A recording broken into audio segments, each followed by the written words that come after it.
All right, guys. So thank you for joining us today, the group. For those of you that are new and looking to see what this group is about, yes, this is a heavy-handed prepper group, and my language is a bit off color. So just giving you a fair warning. That's all. This is an adult group, not a child group. I don't talk to people like children.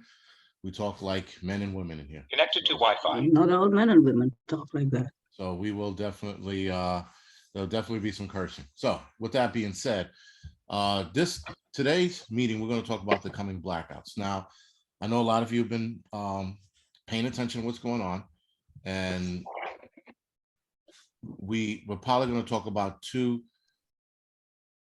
subjects within blackouts. Now, these meetings online are about an hour long. In person, they're about 2 hours, but I can fly through a lot of shit here. Now, the meetings on here go as long as they have to, but I try to keep them down to an hour. So, guys, it seems like this summer it's going to be super hot. We're already, well, not we, but a lot of us were getting notifications in different states as to how much or how many blackouts we're going to get, or the possibility, sorry, of blackouts being prominent this year. I think this year, we're going to see a lot more blackouts in different areas. Now, interestingly enough, I think it was yesterday in Colorado. I think it's called Commerce, Colorado. They had an emergency blackout, some kind of mechanical issue. I'm not sure what it was. I didn't dive too deep into it because they just released the information. And actually, somebody sent me that information via email.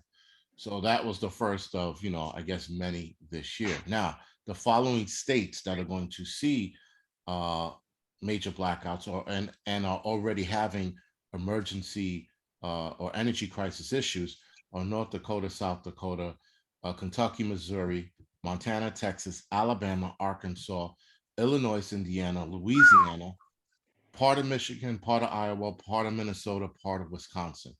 Now, the reason why I say part That's of, a crazy. lot of those states are run under different, I guess, energy companies. So that's why it affects part of them.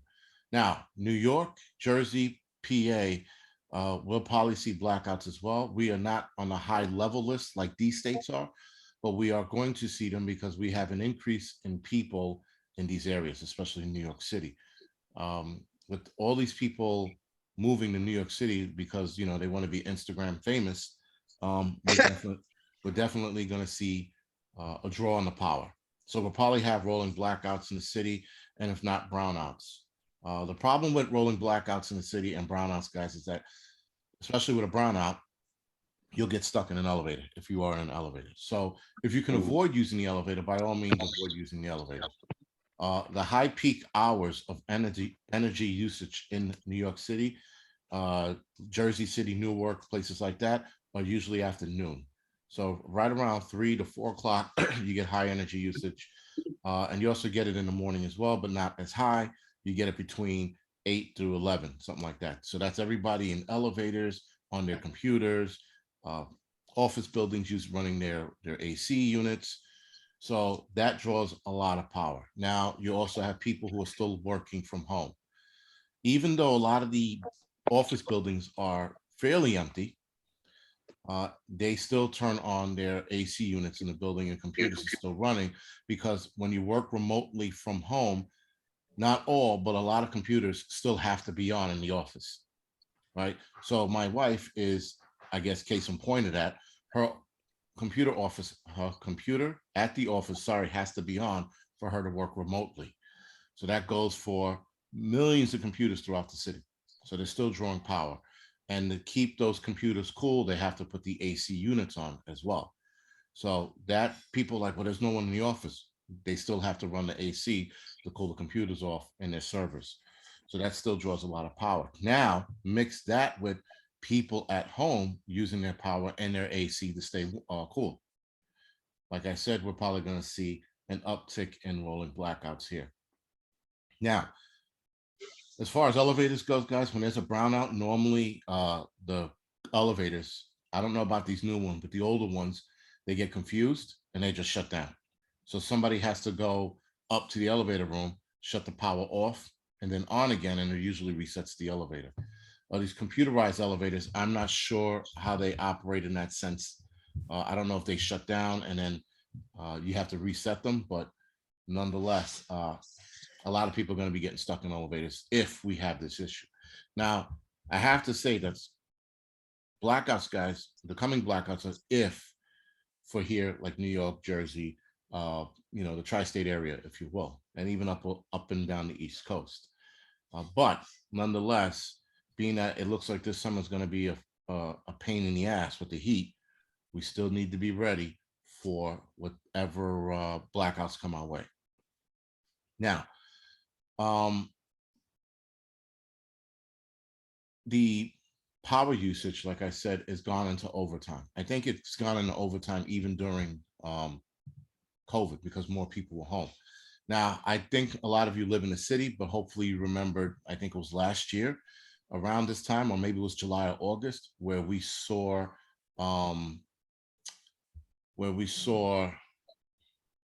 warnings on our phones or on the TV about power usage and turning it off.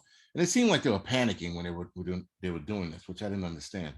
But nonetheless, it was interesting. So we have more people. The summer looks like it's going to be hotter. So we definitely should take note of that. Now, can we help? Yes, the 12 of us that are on here. I mean, obviously, if we get these notifications, yes, you might have to turn your AC unit off. You might have to turn off every piece of power that you can in your house to conserve it. I would start now in June, making sure you're using minimal power that you can. If you're going out of your apartment on a vacation and you're out for a week, shut down as much power as you possibly can. That means unplugging your AC, unplugging your TV set. If you're recording TV shows, leave the box plugged in. If you're not recording TV shows, unplug that too. The only thing that should be plugged in is your refrigerator. That's it. Everything else can definitely go without power while you're gone for that week. I do it every time we go on vacation. We unplug everything. With that, how are we going to get ready for these blackouts? Well, it's the same thing, guys. I think all of us here are seasoned preppers. I think a lot of us in this group, at least the main people who come to the meetings constantly, are, I would hate to say this, real preppers or people that are looking out for their own safety and their families. I think it's a safe assumption. With that, guys, I know a lot of you know this already, but I still got to go over it. Supplies and gear for blackouts. Now, obviously, flashlights are the standards, but you can also move into headlamps. Headlamps are pretty cool because it keeps your hands free. They're also really good on battery power as far as using batteries.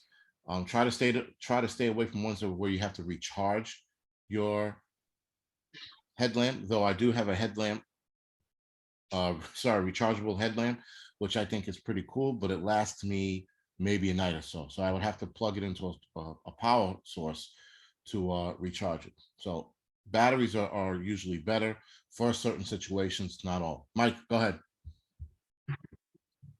So I've been looking into the headlamps. Headlamps are great. I've used Energizer headlamps in the past. They're super affordable. They typically run on AAA batteries. They do make a rechargeable version. And if you're going to buy batteries, I would look for some sort of rechargeable batteries for it. That way you're not running through batteries all the time, and you can pick up a simple solar charger that'll charge up all those double and AAA batteries less than a day, and you've got plenty of light for the night. So headlamps, good point, Jason. Good point. Thank you. And Mike made a good point. Rechargeable batteries also, you're throwing out less of that shit, right? So you're using it more than you're throwing it out. Though I found out that batteries, whether it's rechargeable or regular, they do last a pretty long time in the headlamps, right? That's why rechargeable is not that great, because unless the technology's changed, it's not that great as of what I know. I had to recharge my headlamp. Maybe I can go 2 nights, 3 nights at most with it before I have to recharge it. But even whether you're using rechargeable headlamp or a flashlight, or battery operated headlamp or flashlight, still minimize the usage of that flashlight and or headlamp, because you don't want to use it as your main source of lighting. What you want to use as your main source of lighting would be something along the lines of a solar lantern or even an LED lantern, which are really good. I have a LED lantern in my closet that I changed out the batteries once, and I've owned it for 10 years now. So in 10 years, I've had to change it once. And it's excellent. It's a Coleman lantern. They don't make it anymore. Sorry for those of you that were going to be like, which one is that? But it's really good. Even when you're using a lantern, you still want to, you still want to be easy on using it. But nonetheless, solar lanterns are by far the best. So these are lanterns, guys, that you can hang up in your room, put by your bedside during the night, whether you're going to read or, just need to do something by the light. You can then put it out on your balcony, terrace, windowsill, and have that recharge for the day. And they recharge pretty damn fast. And they go damn near the whole night before you need to recharge it again. So that is definitely something to consider. I'm going to put the links of solar lanterns in the YouTube channel's description section. So this will be on YouTube later today. You will absolutely see it in the description section. With that, guys, candles. If you're going to use a candle, be sure you have water or an extinguisher nearby. You don't want to use a candle and not have an open fire, if you will, in your apartment, and then you knock it over and something catches fire, right?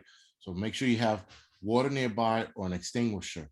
If you're going to use a candle, also make sure you put it on a wider base. So try to put that candle, melt some wax on a plate, for example, and then put that candle on the center of the plate. It gives it a wider base. It's harder to knock over. If you put the candle by itself on like an actual, candlestick holder, you see how thin those things are. You can knock it over just by breathing on it the wrong way. So with that, make sure you're very careful with open flames in your apartment. Now, fire extinguishers, which I didn't put on the list, which I'm going to get into right now. Fire extinguishers are very important because that is when or rather the fire department sees a lot of their fires, because people do use candles. They knock them over, especially if you have a cat. Cats are notorious for knocking candles over. So are, dogs, but cats more so because they like to jump on shit. So they'll knock things over and turn your fucking apartment into a campfire. So do yourself a favor, is why you put it on a wider base as well, so they don't knock it over. And fire extinguishers, you're probably going to have a fire somewhere in the building.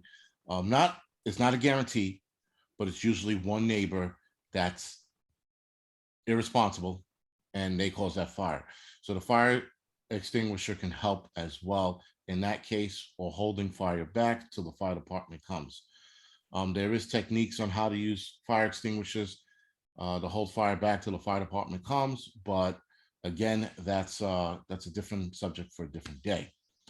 Obviously, guys, you want to have matches for your candles or whatever you're going to light, especially if you're going to operate a gas stove in your apartment. And you know what I mean, one of those camp stoves, if you want to heat up some water or cook.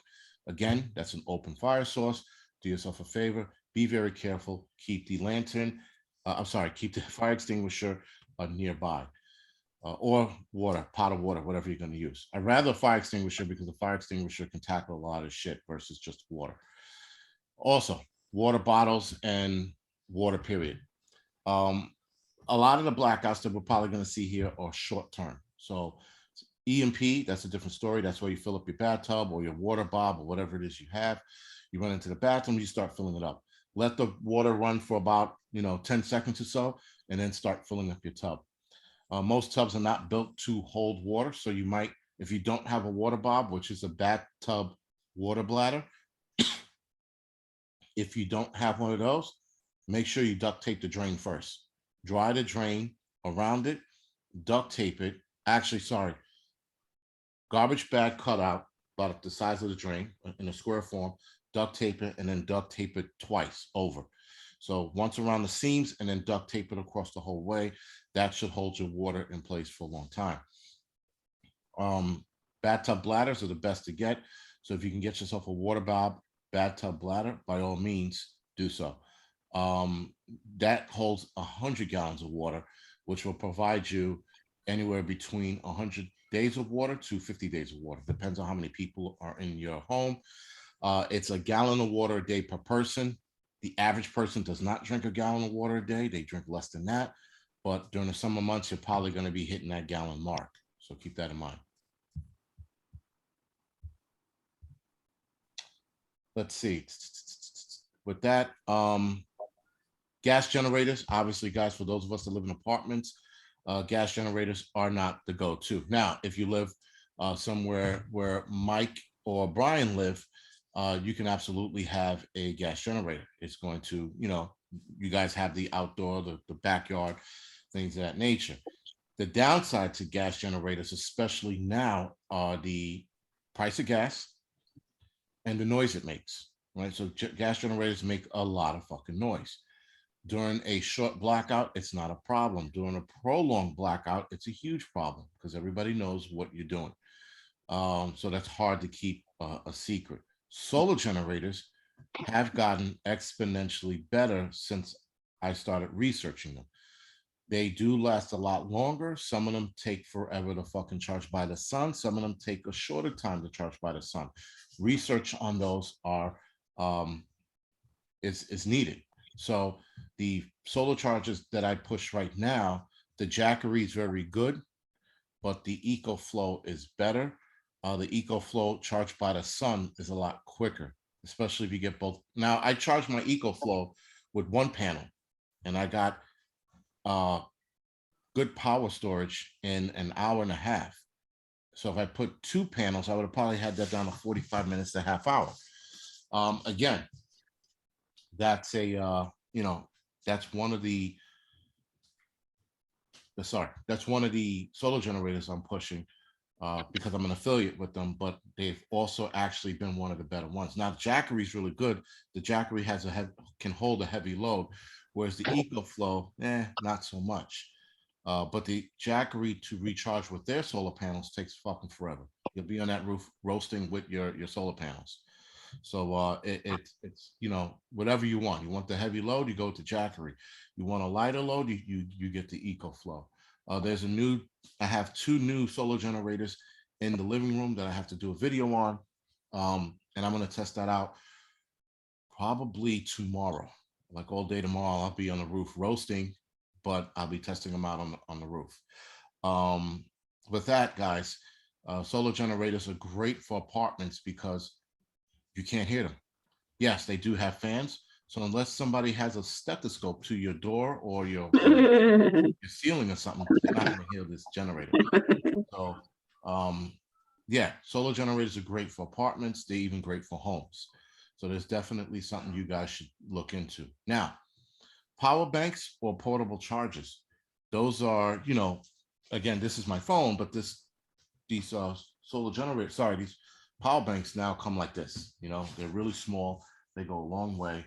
And that's something that you would use for your phone or smaller devices that need to be charged. So with that, I would absolutely get yourselves some good power banks that are going to last you the duration. The one that I use, OmniCharge, OmniCharge is one that's really good in the market right now. So is, what is that, Zero Energy, something like that? I can't always forget the name of that one. Zero Energy, whatever the fuck it is. They're really good as well. And they also have solar charging capabilities for power banks. So that's something you should definitely consider. Now, if you have a solar charger, or rather solar generator, for example, I have 4 right now, right? Which I use 2 for heavier loads. I have one that can run my fans all night. I have another one that I would plug into the fridge, and I have 2 smaller ones that I would use for smaller devices. And then the battery pack I would use if I have to head out and handle whatever fuck I need to handle, just in case I run out. Even that includes my stupid, solar headlamp. I mean, not solar headlamp, my headlamp that I have to fucking charge. So if you're going to get power banks, make sure you prioritize which ones are for which and always use it for that. I mean, obviously, if you have to mix it up because of an emergency, then do so. But you want to keep some of your electronics working by all means. Now, I did see something online that's also rechargeable. They are mini insulin coolers. So for those of you that have medical conditions and you are diabetic or whatever medication you need to keep cool, these little portable insulin coolers are awesome. They can also recharge either via wall or whatever power source you're going to use. It keeps your insulin charged, sorry, to keep your insulin cold. Excuse me. Medications, guys, obviously, if it's a short-term blackout, medications is not going to be a huge deal, even though we are seeing a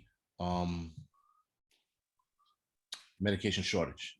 We're seeing a real medication shortage, actually, and it's going to hit bad when the psych meds run out. That's a different story altogether. Psych medications right now are dwindling. What that means is you're going to see more bad shit on the streets in the weeks to come. So I'd rather not weeks to come, sorry, months to come. But yeah, that's another problem. So if you are dependent on a medication, do yourself a favor, talk to your doctor, see if you can get extra bottles or whatever the hell you're taking. Cash, guys, cash goes without saying. Obviously, right? You need cash. If the power goes out, your debit cards and cryptocurrency is not going to work. So do yourself a favor, pull some cash out. If you have to pull out, $50, $100, make sure they're in small denominations. Mike, go ahead. So to get back to your point about the solar things, these solar generators can run you a small fortune. Some of the smaller runs run a couple $100. Some of the larger ones, like the Jackery 1000, will cost you with the panels probably about $1,500. If it's not in your budget, guys, pick up something like this. This is a small foldable solar panel. It does not have a battery in it. There's no battery in this, but as soon as it picks up sunlight, you guys can see that little red light there. You got your charging ports right there. These little battery banks that Jason was talking about, they are so freaking handy. This will recharge your cell phone probably 3 times before it needs a recharge. So something to think about, guys. You can also get solar strip, or not solar, but small LED strip lights that you can plug into these things that will run 6-8 hours. So even this can give you light in the dark for a few hours if you have a way to charge it. Just food for thought, guys. This is a lot more budget friendly than those big ones. As long as you don't have extreme power demands, something like this should work fine for you. Thank you, Mike, for bringing that up. Yes, I forgot to mention solar generators are expensive. So when you look into them, we warned you, they were super expensive. Now, to be fair, they were given to me to test out. But I am looking to buy a couple of one. There's one called I think it's called Energy Zero. An Energy Zero, but that one's expensive. It's like 3,300. But I was looking at that one too. Right. That supposedly it can power your entire apartment. Right. Yes. So obviously I would still be I guess cognizant of using power. If you're going to use any generator, guys, whether it's gas or solar, you still got to prioritize what you're going to use. So just because you got a gas generator, just because you got a nice solar generator, doesn't mean you power everything up. You still power what you need only. So you still have to, prioritize and be miserish about your power usage. Let's see if I can pull it up. It's called Point Zero Energy. Sorry. Right, Point Zero Energy, and their shit's really expensive, but I've been told by a few people it's very good. Again, if you have money to throw away, by all means, go ahead. Not throw away, sorry, to invest, because these things are investments. Whether you buy a gas generator, guys, whether you buy a solar generator, these are investments to your survival, if you will. These are going to prolong or not prolong, but make life easier by that much. But it's still better than your neighbor, right? So putting your food away, putting medical gear away, putting ammo away, putting handguns and rifles and all kinds of shit away is going to make life easier for you. It's not going to put you in a utopia, but you're definitely going to have an easier time at it. So yeah, For example, guys, one of the um, solar generators is called a Titan 1000. This Titan 1000 comes with, it looks like fucking 8,000 panels, which is 8,000 too much, but it's also 5,600. So that's a lot. Now, I wouldn't expect anybody to buy one of these. Plus, they're on back order till August anyway. A lot of the solar generators like EcoFlow right now, they're still doing good with their supplies. Jackery's been on back order. I think the 1000, they've been on back order for a while. Someone said that they had them restocked and then they were gone. So listen, guys, for all of the gears you get, whether it's budget friendly or expensive, this stuff is what we're probably going to be using within the next year or so, maybe less time than that. The timeline for a lot of this shit that's going on is not written in stone. So it can happen tomorrow. It can happen 6 months from now. It can happen 2 years from now. I think 2 years is less likely. I think we have less time than that. We're watching a lot of fucked up shit going on around the world. We had the BRIC meeting, right? That was the Russian, India, China, South Africa meeting that they had, where they wanted no westernization parties, right? So that's the UK, us, I think, Ireland, Australia. They're considered Western countries. So Canada as well. Sorry's out on that. South America's out on that. So they made these. They had this meeting, guys, and they're strengthening their union, if you will. Now, if you're not paying attention to that, that is very bad news. I mean, extremely bad. People think, oh, it's nothing. They're just, becoming friends and forming a club. They're forming a club to do some shit. You don't form a unionization like that unless you're planning to do some shit later. So for everything we talk about, whether it's a blackout, hurricanes, food shortage, gas shortage, all of this is probably going to be used in the very near future. I don't like what direction the BRIC thing is going in, and I spotted it back in January when Russia and China made their brother pact, right? So once they made that brother pact, I was like, the shit's on. Now they had a meeting with more nations joining, and they're expecting more nations to join this BRIC pact, if you will. So again, the more countries that join, the less friends we have in the world. And when I mean us, I'm talking about the United States. And why is it important? Well, because if we lose friendship, guys, we become the bigger target to attack. And it doesn't matter what your political standing is. I don't give a shit if you're a Democrat, a Republican, or conservative. None of that fucking matters when they're dropping nukes and or trying to invade. Right? So none of that matters. What matters is only one thing: the United States. And that's excluding the politicians. I'm not sitting here saying the politicians are making anything comfortable for us. They're not, as we can see. We're headed towards a collapse of some kind. I don't want to say financial. I don't want to just say food or gas. We're definitely headed towards some shit. All of this, guys, I hope would teach us how to be ready and how to be more self-sufficient. Now, for those of us that live in an apartment, our self-sufficient skills are not that good. It's just what it is. A lot of us are going to be able to fend off for a while, but if we don't have a renewable source of food, we got to move. This is why a lot of people tell us to get the fuck out of the city. Now, if you have a rooftop garden that only you can access, then you have a little more sustainability than your neighbor downstairs. But unfortunately, for people like myself that live in buildings like this, we don't have that luxury or option. So moving is the option, but moving's not an option for most of us either. So you definitely have to come up with a plan. Now, if you put away an absorbent amount of canned goods, MREs, things like that, you should be fine. You should be okay. So with that, guys, sorry. Let's get back to this blackout shit. We got a few minutes. Medical kits, guys, first aid kits. Obviously, if you're going to get a medical kit, guys, or a first aid kit, do me a favor, learn how to use it. Don't fucking wait till the disaster happens or the emergency happens. Even if it happens today and you go outside and someone shot a stab and then you're fumbling with your gear, you're like, oh my God, what do I do with this shit? Learn how to use it, go through it. Mike, go ahead. So at the next Hudson Valley Prepping and Survival in-person event, I'm going to have our medical trainer there to give some free instruction to folks. Things like applying a tourniquet, how to pack a wound, bleed stop, stuff like that he can teach for free. And I got a few tricks up my sleeve for this next event too. So we'll see how it goes. But medical's super important, guys. If you don't know somebody who can train you in first aid, CPR, and the such, get in contact with me and I will give you his information. He will lower his prices and modify things to your group's needs. As long as he covers the basics of everything, that's all he's happy about. He just wants to make sure that more people have quality training because ultimately it's going to save more lives.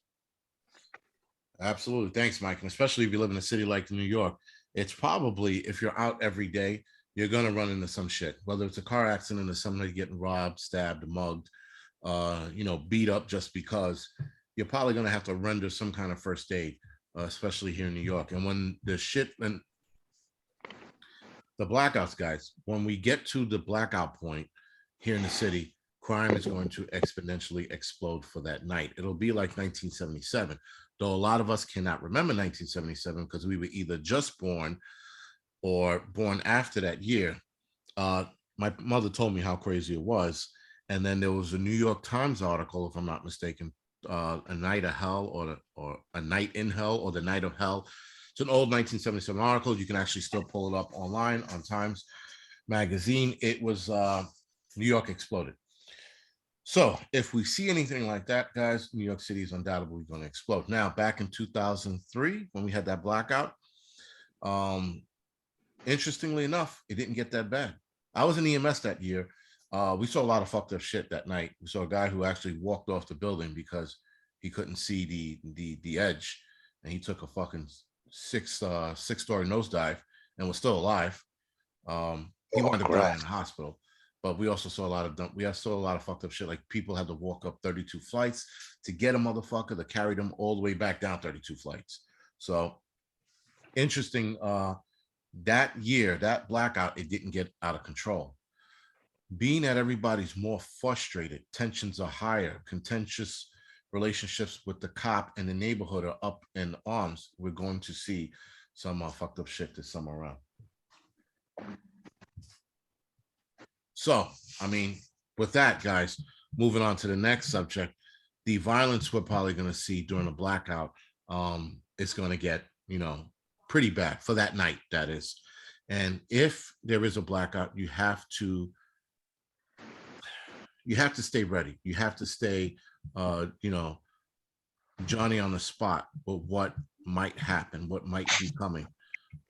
You can't go outside thinking, oh, it's all good. Listen, we have lights on, cameras running, police roaming the street, and people are still getting robbed and mugged. Old ladies are still getting robbed and mugged while we have this in place. During a blackout, guys, we won't have this in place, and we'll have a lot worse going on. Again, people's attitudes now are extremely high. John, go ahead. Sorry. Hey, no problem. No, about the 77 blackout, I was a teenager. Okay. And let me tell you, it was very, very scary. They were destroying cars, breaking into houses, destroyed all. I was from Bushwick, Brooklyn. Okay. The Broadway was a very thriving business, that whole Broadway. It was completely destroyed, and it was like a war zone for until maybe recently that people moving in and the neighbors changing. But let me tell you, and the same thing happened in Newburgh with the Newburgh riots after Martin Luther King died.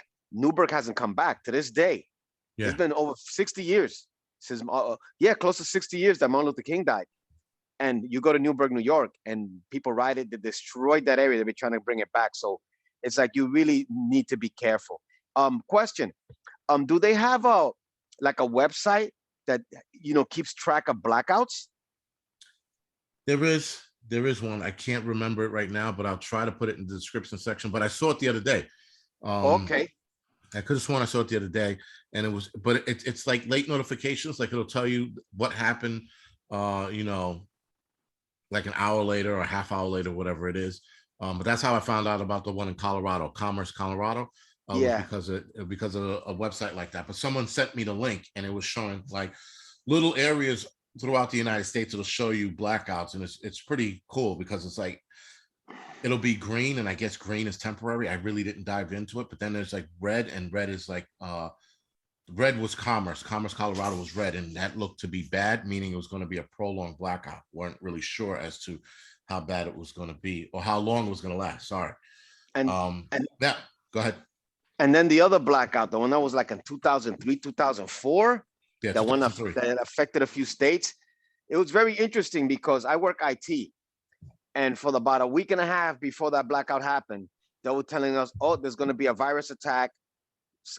Start patching the computers, patch the servers, make sure everything is up to date with all the software, with the Microsoft Server and antivirus and whatever." Right? That blackout happened, and it was very interesting because I know that it was a hack. It was a virus attack on the power plant, but they said, "Oh, it was just a cable snapped, and one power cable, affected 4 or 5 states and Canada." So, we need to be aware now with this war in Ukraine that, they're going to wait until we're vulnerable, and they're going to do a hack. They'll do more damage with a hack than attacking us physically, because they know that we're so accustomed to electricity and certain things that once they know, oh, if we could hack like they did the Colonial Pipeline last year, because people tend to forget, that's another reason maybe why fuel prices have been going up slowly, because they did pay ransomware, but they didn't have it up and run fully. So they stopped talking about it. It's amazing how no one's ever gotten back to that and say, yo, it's running, is it up and running fully? So like we have to take in mind the Colonial Pipeline, which was last year. That's going to happen. And what's going to happen is that people are just going to bug out because they don't know how to handle, not being online, not getting to to Facebook, Instagram, whatever, and not being able to take money out, not be able to get fuel at the gas pumps because everything is electric. So to me, it's very important. And I'm glad that you're having this workshop, because we need to be fully aware that this is the future. This is going to be constantly happening because they know that you're going to have people like us that are going to be prepared and somewhat calm, but the majority of the people are just going to go nuts. Well, thank you for that. And thank you for the insight of the 1977. I was a baby when that happened. I was like 3 weeks old or some shit like that. Oh man, yeah, you forget it. It was bad. Yeah. It was bad. They were burning buildings down. It was bad. It was really, really bad. Yeah, it's funny because my mother was a correction officer, but she couldn't go obviously because she just had me. And my father was in the streets. He was a port authority cop, but I wish I would have asked him what it was like that night, because he was, on the New York side that night. But that's all I know. But I wish I would have asked him what happened to it. But anyway, that's being said, we have a more important issue, rather, and we got a couple minutes, so I'm going to talk about it real quick. This is not blackout pertaining to blackout. This is actually pertaining to diesel engine oil shortage.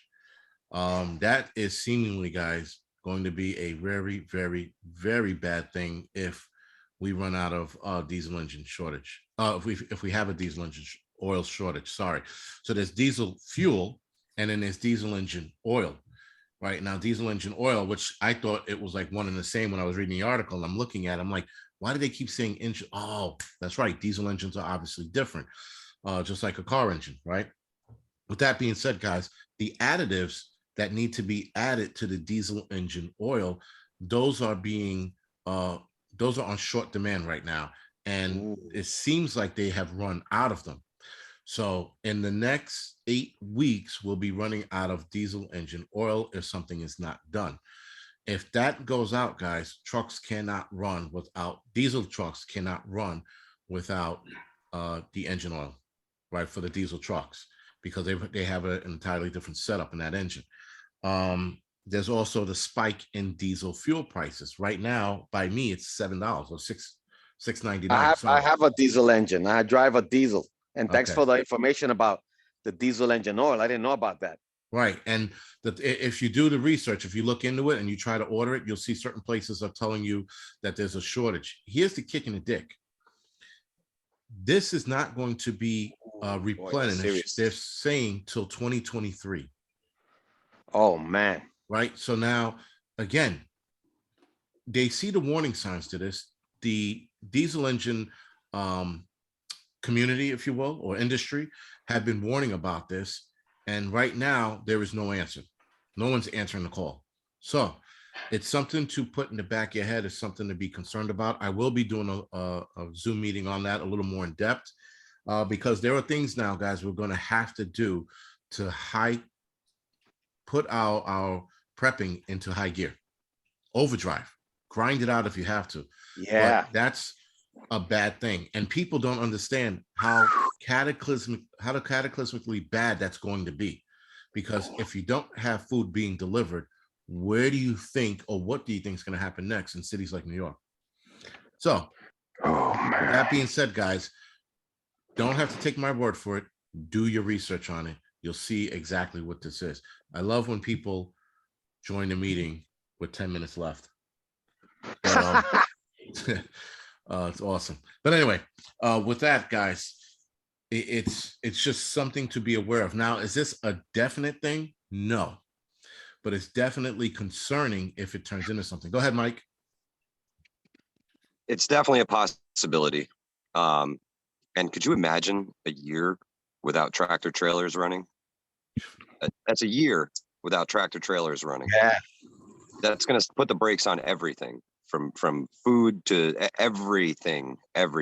You know, there'd be no deliveries to the gas stations. All the trucks that deliver your gasoline run on diesel. All the trucks that deliver everything run on diesel. Yeah. The trains Everything. run on diesel. Oh my goodness. That's scary. It would be a cascading problem Oh that man.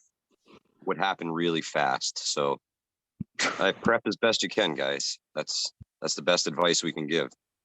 Thanks, brother, because right now I'm looking for oil.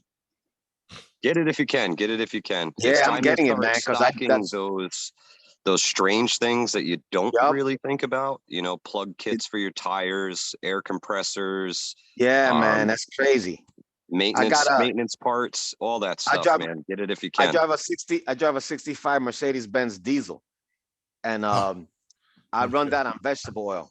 You know, I'm learning how to make my own biodiesel, you know, because my brother has a restaurant in Puerto Rico, and I got, you know, I'm setting everything up to eventually migrate out there. And yeah, I'm looking at a 240 diesel right now, 1989, because they run really good. They're easy to maintain. If you know how to work on an engine, they're so easy to maintain. It's not even funny. They're very reliable, good on gas, and they run on vegetable oil. You could run it on straight waste oil. So, and I've been doing that beat for a that. while. Well, see, that's the thing. The smaller engines or vehicles, if you will, they can handle that. My buddy was doing that. He was running his car off of vegetable oil, like vegetable waste oil, whatever it was, right? Used. Yeah. Sorry. And he was running it off of that, and he was talking about it. I'm like, that's not practical. I'm not doing that shit. But now I hear more. Over the years, I've heard more and more people talk about it. I'm like, all right, it's a thing. Now, can certain vehicles do that? Yes. The problem is how many vehicles can do that, right? And how much of this waste oil can be produced to supply enough trucks and trains to run that? Not enough. The big rigs can't. The big rigs cannot run on that. Unless they're the old rigs, you know, the new ones can't. If you got something that's like from the 60s, 70s, 80s, right, they can. But the newer ones, they put computer chips, and the way they make them now, what you would have to do is convert it to biodiesel, and they'll be able to run on biodiesel with the waste vegetable oil. Right, but not straight vegetable oil. You would have to The older command ones, the computer to do that, no? Yeah, the older ones you could run on straight vegetable oil. Right, but not the new ones. Nah. Right. That's the problem. So Lynn is asking, I guess one of you guys can answer this. Is there a significant difference in diesel convention versus synthetic oil? Which should be used? For older, if you have an older diesel, the synthetic oil goes through the gaskets, so it creates oil leaks on the older diesel. On the new cars, you can use synthetic. The older cars, because I did try synthetic on my older diesel, and I ran through an article, ran across an article online, and because I noticed that my car was not leaking oil, and all of a sudden it was leaking oil. I'm like, why is it leaking oil? And it says if you have the older diesels, they tend to leak oil, because the synthetic oil, motor oil. While if you use, so now I went back to the motor oil that's recommended for it, and it's not leaking as much. But newer cars, you can use synthetic, and they lubricate a lot better. What it is with synthetic oil to conventional oil is that synthetic oil, when you turn off the car overnight, the engine stays lubricated better than regular oil. So it's designed to keep the engine lubricated more. So when you turn the car on, that's when you get wear and tear when you first turn the car on. So that's like you got like little shavings of metal in the oil. Is because of the wear and tear when you first turn on the car. Since the conventional oil doesn't lubricate as well, you get these little shavings. It's not going to destroy the engine, but you get that. While with synthetic motor oil, you don't. So you do get it, but nowhere in as much. And the car runs better. The engine lasts longer because of the synthetic motor oil. Okay. All right. So, guys, the diesel engine oil problem, that's something that I'm telling you right now, do yourself a favor and look into it. You don't have to take my word for it. You don't have to take my word for it. You just I believe you, bro. Everything is happening now. It's like the perfect storm. Well, it's the domino effect, right? Yep. One thing went down, started the whole fucking effect. This is. But here's the catch, guys. This is why we prep, because of shit like this, right? We didn't start prepping. I mean, listen, whether you started prepping for zombies, which, you know, whatever, and you started preparing for hurricane season or earthquakes, whatever it is, this all comes down to one thing: you're still ready, right? Regardless of what you were getting ready for, you're still ready. But if you are in the know or you're paying close attention, like everyone here is, when you guys are done, again, I would suggest you go do your research to things like this, the water problems that the West is going to see. They're going to see some apocalyptic water problems. I thought, okay, it's going to be shortage. It's going to get bad. No, it's going to get apocalyptic bad. And I hate using that term. I really fucking do.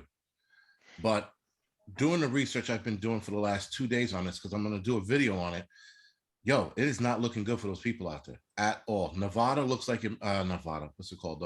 Vegas looks like in another 3 to 4 years, it's going to have to be abandoned if they don't come up with a solution. Now, Israel has a solution where they've been using wastewater to irrigate their agriculture. I think it's called efficient water or efficient water. Yeah, the gray water. Yes, the gray water. Right. And the gray water, right, is shit. But that's why they don't drink it. That's why they irrigate their what you call it with it. You should not be drinking gray water. Nor should that. If anybody fixes their lips to say that, you should punch them in the face. They're going to eat their gray water. That's what's in the vegetable. It's not how it's done. They're going to. That's bad news, man. Right. And so the crazy thing is, right now, Israel is the gold standard for it, believe it or not. Right. Because when they said they were irrigating it, I'm like, but isn't that water being stored in the vegetables as it's growing on a cellular level? What basically gray water is it's your the water from your toilet, you know, which is basically waste. But waste, if you process it, it becomes fertilizer. So water from your sink, you know, where you wash your dishes and stuff like that, and water from your washing machine. So what it is, it goes through a process. They filter out what are the impurities, and then, you know, but they have, it's funny because I've been prepping. What I'm realizing, I've been prepping for almost, you know, for the past maybe 15 years. Right. And I was doing research. In China, they came out with a septic tank, right? That takes all your body waste, and it takes 6 weeks, right? For the process to convert your body waste into methane gas. And that gas is connected to your stove. So after like 6 weeks that accumulates a waste, then from then on, you got free fuel. So China has been doing this in remote areas, you know, because China's huge. Wow. Well, that's what Israel's doing too. They're doing the methane, what you call it, release as well. Like I said, Israel has it down, but listen. The thing with that water is they said that it's not drinkable, but they said you could drink it if you had to. So I really don't know what the fuck that means. What Israel also doing, they have a desalination plant. So they get their water from the ocean, you know, get their water from the ocean, and that's the water that they drink. They desalinate it, they take the salt out, and then that's their drinking water. The problem with this desalination is desalination draws a lot of power to do so. Yeah, and it's very expensive. It's very expensive. That's why California, they were starting that, but I think they did it for a year or so, something like that. They were like testing it out, and they found out that it's pulling too much power with the little bit of the power problems they're already having because their population growth exploded. So now with the population, now if their population would have stayed to, and I'm being a little dramatic, would have stayed in the 1950s population, they might have been able to get away with desalination. But you can't now when you have more people drawing from that power source, and now you're drawing something like 40% or 35% of the power from that power source to desalinate water to give to your people. So they have to come up with a better way to do so. Desalination, like it sounded like a good idea, but it really isn't anymore, you know? And desalination works on smaller scales. Like we can do desalinations in our home, you know, steaming water, letting it drop back down into a pot. Yeah. We can do it. And on a smaller scale, it's fine. But on a grand scale, it doesn't work. You know, and that's the problem. When they looked at survival courses, they're like, oh, that's desalination. That should work. And then you try to do it in real life or on a grand scale, you're like, this shit ain't working. It's just too much, you know? But Israel, they're also using solar as well. So that's their saving grace. I don't know why California isn't combining the two. I haven't looked that far in, but Israel was using solar as well. That's why it works for them. And Israel's population is way smaller than California's. So that's the other thing. The gray water thing now, any pharmaceuticals that most people take in, that's going right back into your gray water. And they're going to take that and they're going to dump it on the vegetables. And that's just crazy, in my opinion. You're putting things in there that don't belong. Right. And Mike is right. The problem is a lot of the chemicals from the medicines, if you will, cannot be filtered out. So a lot of the filtering systems, they're built to filter certain bacteria, certain chemicals, but they can't filter all of them out. They just don't have the capacity to do so, at least not yet. Someone said that the whole reverse osmosis thing can, but I don't know if they're using that. That's the problem. Now, if they are, then they solve their problem. But if they're not, they're probably going to create bigger problems down the line. Again, when I looked into this shit, I was like, and I looked into it recently, so I still have to to be fair, I still have to do more research on it, at least the way Israel's doing it. Because like I said, if Israel became the gold standard, everybody's like, oh shit, they got it solved. Well, Dubai is doing it also, the desalination. And it's very interesting.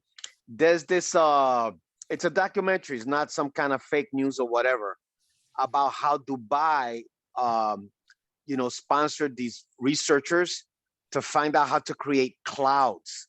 I'll tell you right now, I'll look for it right now. It was very interesting, and how they're putting a lot of money in these researchers to see if they could create clouds so they could create rain.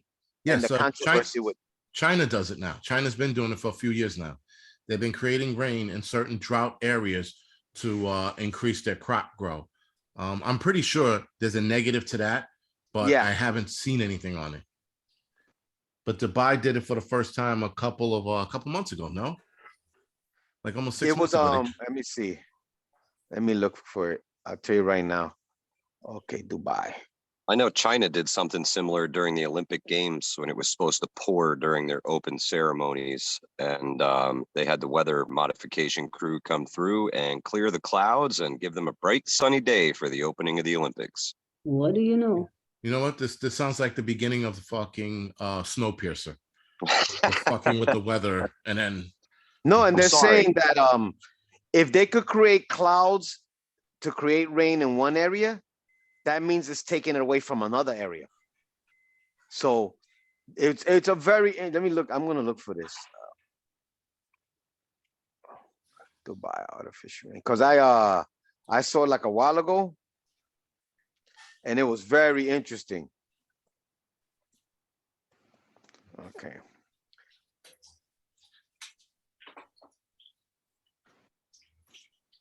Because they're using drones to do it. Okay, hold on. Cloud seeding 101. Yes, cloud seeding. Cloud seeding. Yeah. Yeah, China's been doing it for a while now. Dubai started I don't think doing they'll it. admit to it, but they've been doing it here for a long time too. I don't know if no, they. And what was interesting in the documentary. Hold on, cloud seeding. Let me see. This is stupid. You know, it's possible with all the tests and crap that they've run that they've really screwed up Mother Nature to the point where they have to artificially create all this stuff. And that could be a possibility of why we're seeing these superstorms all the time. Well, you know that the mission to Mars, you know what that's for, right? Repopulate. Right. You remember the Lost in Space, the one in the 19 Oh yeah, I know which one you're right, talking about. 1998 or was it, or 99 or whatever it was? And then Matthew LeBlanc's character was like, you know, that they said that we could save the world. I think we are past that point. In the movie, he says we're well past that point of no return. We can't. There was a scientist that's been saying that for at least a year or two now. He says we're past the point of no return. But he didn't mention anything about Mars. But if you look at Mars, you look at the companies dumping all of their money into Mars. All of a sudden, fucking, you had Amazon, the guy from Virgin Records, dumping their money into space travel, right? Yep. Now both of them are talking about missions to Mars, right? And then you have Elon Musk also talking about a mission to Mars as well. They're looking to leave this planet because I think, like you said, 2050, which is the end goal for us, a lot of us, population is screwed. But those people who are going to escape to Mars, those are going to be the people to afford it and repopulate that planet. Though I don't know how well that's going to work out because we are well behind schedule. We were supposed to be looking at Mars a long time ago. Well, we were actually supposed to be on Mars a long time ago. Sorry. And that movie or the TV show For All Mankind on Apple TV, awesome fucking show. But if you look at the mission to Mars, we were supposedly supposed to be there in the early 2000s, if I'm not mistaken. According to budget and everything would have stayed for NASA, we should have been on fucking Mars, and we should have already put a moon base on the moon back in the mid 80s. And I liked how the show stuck to the original timeline that NASA had originally put out. Like if there was no hiccups and all this other bullshit, this is where we were supposed to be. And the mission to Mars, we would have already been colonizing the planet. We are far fucking behind. So in the next 30 years, supposedly, we're supposed to be on either the moon or Mars, colonizing that and taking it over. But if That's you live them, on not the us. moon or Mars, you're going to be soaking in artificial everything. You name it, that's what we're gonna, we're gonna be eating. Well, not we, the poor folks, the schlups, will be stuck here on this planet. But the rich folk will be radiating in the dark over there. Because the amount of radiation in space too is the other problem that they're seeing, that they're trying to figure out. Anybody who's traveling to Mars right now, they're gonna receive an efficient amount of radiation, which will kill them off in a short amount of time. So if you were going to live to like 70, they said you'll probably live to like 50 or some shit like that. That is why they're looking at volcano caverns on Mars to put the Mars bases in them to shield them from the radiation of the sun. So you might as well live in a cave over here for that. Yeah, sure. Yeah. You spend all that money to go out there for what? It's free. Yeah, right. It's free. Just fucking, live here. You know? Repopulation for the rich, however. Yeah. Exactly. All right, guys. So it is 12:06. I gotta get going. I gotta start fucking my my bullshit training. This is fucking stupid. I'm too old for this shit, but whatever. I'm gonna head out.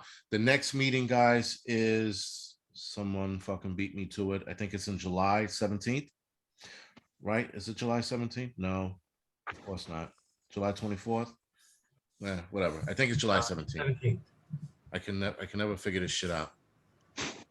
Yes, July 17th, we will have a meeting on a possible invasion, and we will also talk more about it. I think the following weekend, we'll talk more about the diesel engine oil shortage and what that means. And we're going to explore all the avenues. So we're going to explore everything that's going to go down with that, if that happens.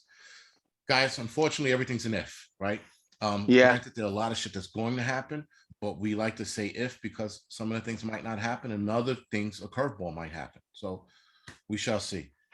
Other than that, I do appreciate you guys joining me today. It is a nice day, so you should get out there, walk around, juggle balls, whatever the fuck you guys want to do. And I will see you guys in a couple of weeks. Other than that, guys, thank you. Thank you. Thank you for your time and effort. Appreciate it. Thanks, Later. guys. Peace. Shalom.